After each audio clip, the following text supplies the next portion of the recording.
इस वीडियो में हम जान लेते हैं LIC की 2023 के अकॉर्डिंग लेटेस्ट सैलरी क्या बनेगी। देखो, सबसे पहले करंट जो एम्प्लॉय काम कर रहा है उसकी सैलरी क्या बनेगी। अब जाहिर है उसने ज्वाइन किया होगा 2019 के बाद यानी 20 में कहीं, तो डेफिनेटली उसके 2 इंक्रीमेंट लग चुके हैं। तो 2 इंक्रीमेंट लगने के बाद उसका प्रेजेंट बेसिक है 58,890।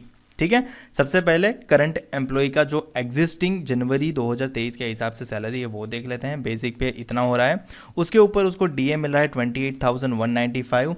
एचआरए मैं क्लास ए सिटी का काउंट कर रहा हूँ 10%, तो उसके अकॉर्डिंग उसका हो रहा है 5,889 रुपीज़। स्पेशल अलाउंसेस सबको सेम मिलता है 4,500 और CCA यानी सिटी कंपेंसेटरी अलाउंस 3% यानी ये भी क्लास ए सिटी का मैं ले रहा हूँ, उसके अकॉर्डिंग 1,766 और ट्रांसपोर्ट अलाउंसेस मिल रहा है 1,960। तो इन सबको जोड़ दिया जाए तो प्रेजेंटली इस कैंडिडेट का सैलरी बन रहा है 1,01,200 रुपीज़। ये इसका ग्रॉस अमाउंट है। जाहिर है इस पर कुछ डिडक्शन भी लगते हैं, तो डिडक्शन उसके अकॉर्डिंग होते हैं।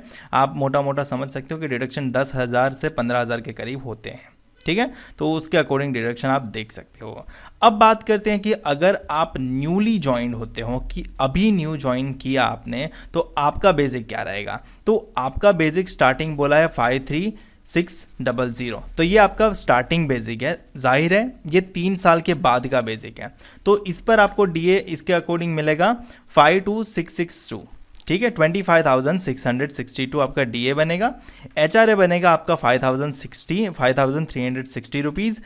स्पेशल अलाउंसेस बनेगा 4,500। उसके बाद CCA बनेगा 1,608। ट्रांसपोर्ट अलाउंसेस बनेगा 1,960 और इन सबको जोड़ दिया जाए तो आपको नोटिफिकेशन में जो बताया उसके करीब करीब 92,690 रुपीज़ सैलरी बन जाता है। ये सैलरी बनेगा न्यू ज्वाइनिंग कैंडिडेट का, और ये ध्यान रहे ये ग्रॉस सैलरी है।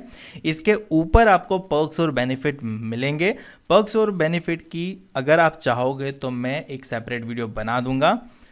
फिलहाल आप ये समझ सकते हो कि आपका ये gross salary new joining candidate को मिलेगा, और प्रेजेंटली जो एम्प्लॉय वर्क कर रहा है उसको प्रेजेंटली ये सैलरी मिल रहा है।